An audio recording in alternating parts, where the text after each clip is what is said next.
मैंने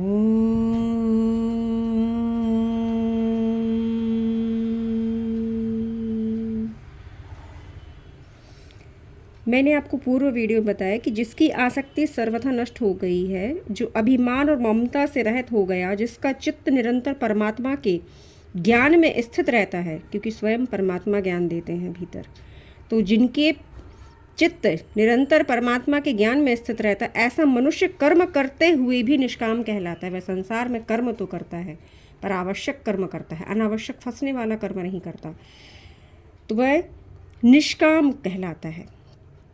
ब्रह्मार्पणं ब्रह्म हविर्ब्रह्माग्नौ ब्रह्मणाहुतं ब्रह्मैव तेन गंतव्यं ब्रह्म कर्म समाधिना।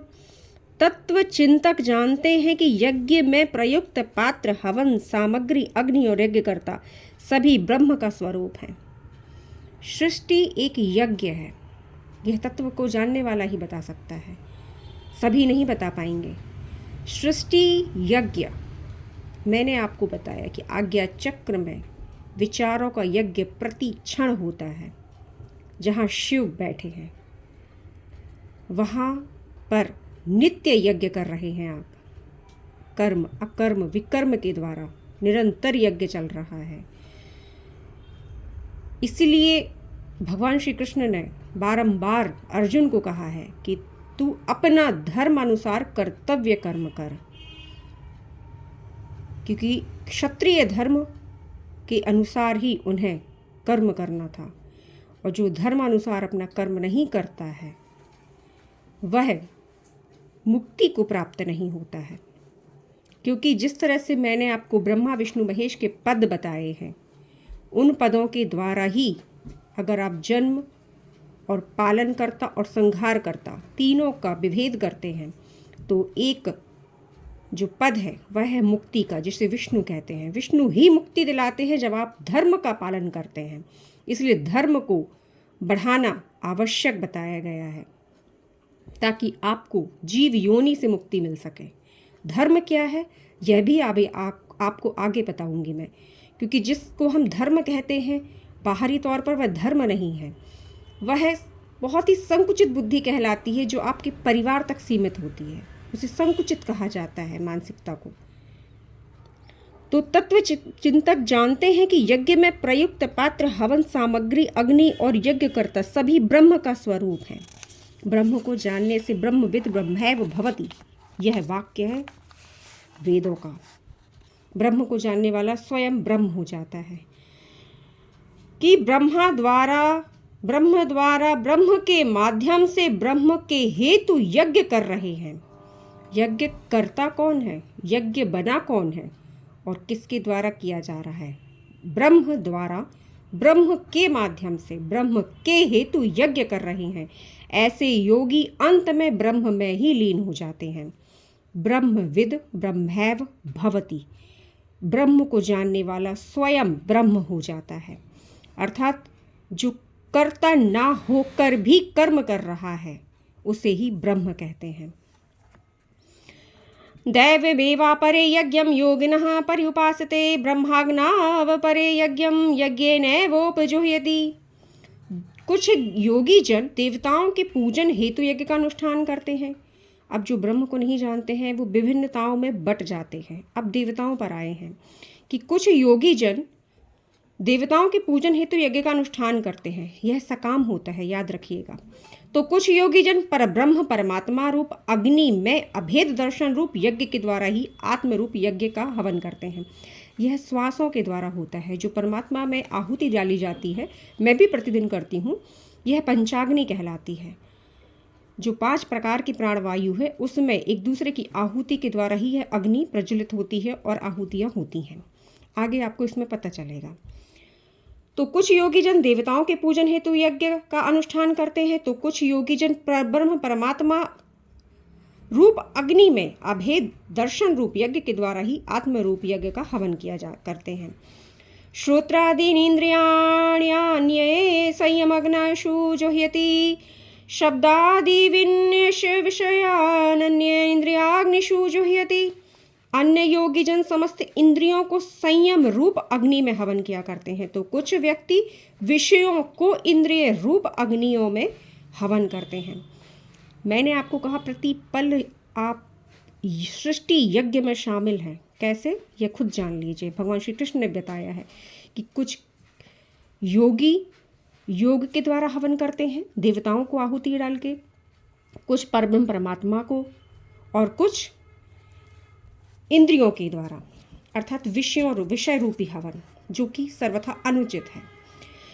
सर्वाणि इंद्रिय कर्माणि प्राण कर्माणि चापरे आत्म संयम योगाग्नौ जुह्यति ज्ञान दीपिते। दूसरे योगीजन इंद्रियों और प्राणों की समस्त क्रियाओं को ज्ञान से प्रकाशित आत्म संयम रूपी अग्नि में हवन किया करते हैं, अर्थात हर समय मेरा ध्यान करते रहते हैं। ये देखिए, परम ब्रह्म में ज्ञान द्वारा एक ही भाव से स्थित होने की भावना का नाम ही ज्ञान की अग्नि में आत्मा का होम है। द्रव्य यज्ञास्तपो यज्ञ योग यास्तथा परे स्वाध्याय ज्ञान यज्ञाश्च यतयः संशित व्रताः। कुछ व्यक्ति दान के रूप में यज्ञ करते हैं, अर्थात कुछ दान देते हैं, तो कुछ तपस्या अथवा योग के रूप में, यहाँ भी यज्ञ चल रहा है। अनेक व्यक्ति तीक्ष्ण स्वाध्याय रूपी ज्ञान यज्ञ भी करते हैं। अपाने जुह्यति प्राणम प्राणे अपानम तथा परे प्राणापाग्नति रुद्ध्वा प्राणायाम परायणः अपरे नियताहाराः प्राणान् प्राणेषु जुह्यति सर्वे अप्येते यज्ञविदो यज्ञ क्षिप्त कल्मषाः। अब ये आपको मैं आहुति बता रही हूँ, जो मैंने अभी कहा ना कि 5 प्राण वायु के द्वारा हवन, ये वह है। जानिए, कितने ही योगी जन अपान वायु में प्राण वायु को अथवा प्राण वायु में अपान वायु को हवन करते हैं। अन्य कितने ही प्राणायाम परायण पुरुष प्राण और अपान की गति को रोककर प्राणों को प्राणों में ही हवन किया करते हैं, अर्थात आवश्यक नहीं कि आप अग्नि में ही आहुति दें। क्षेत्रज्ञ जो स्वयं को जानता है वह भीतर ही हवन करता है, प्रतिदिन करता है, प्रतिक्षण प्रतिपल करता है।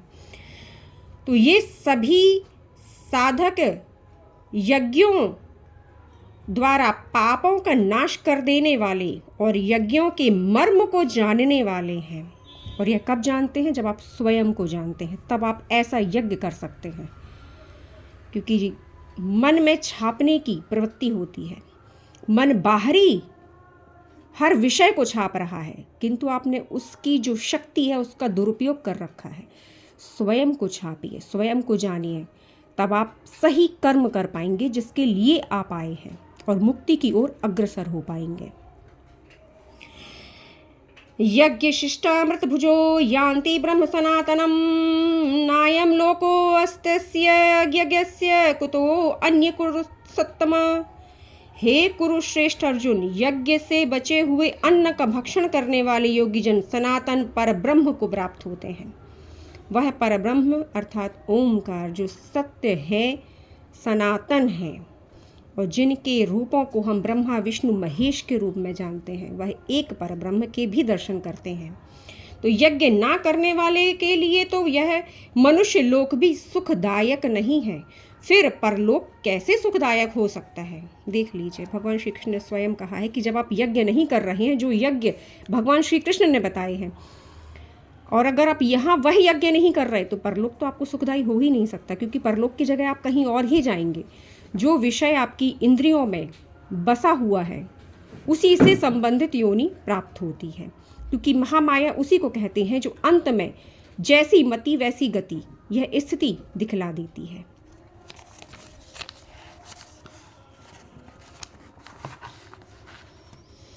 एवं बहुविध यज्ञा वितता ब्राह्मणो सुमुखे कर्मजान विद्धि तान सर्वान एवं ज्ञात्वा विमोक्ष्यसे। इसी प्रकार और भी बहुत प्रकार के यज्ञ वेदों में कहे गए हैं, उन सबको तू मन, इंद्रिय और शरीर की क्रिया द्वारा संपन्न होने वाला जान। जो स्वयं को नहीं जानता वह संसारी यज्ञ करता है। किनके द्वारा? मन, इंद्रिय और शरीर की क्रिया द्वारा। इस प्रकार तत्व से जानकर उनके अनुष्ठान के द्वारा तू कर्म बंधन से सर्वथा मुक्त हो जाएगा।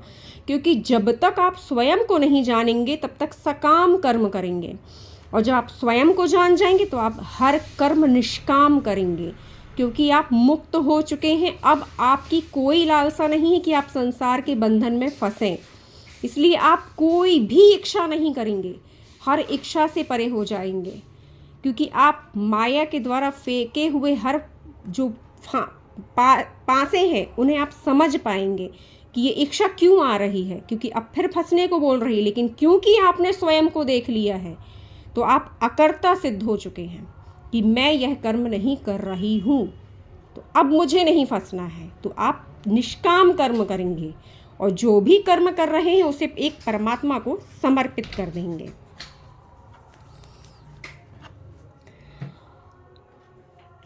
श्रेयान् द्रव्यमयाद्यज्ञान यज्ञः परन्तप सर्वकर्माखिलं पार्थे ज्ञाने परिसमाप्यते। हे अर्जुन, धन द्वारा साध्य यज्ञ की अपेक्षा ज्ञान यज्ञ श्रेष्ठ है, क्योंकि मुझ में ही सभी कर्म और उनका फल निहित है।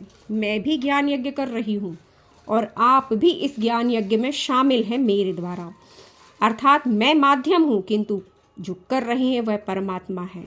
तो इसमें शामिल होइए और मेरे चैनल को सब्सक्राइब कीजिए ताकि आप सभी श्रीमद् भगवद गीता के श्लोकों का सही अर्थ समझ सकें।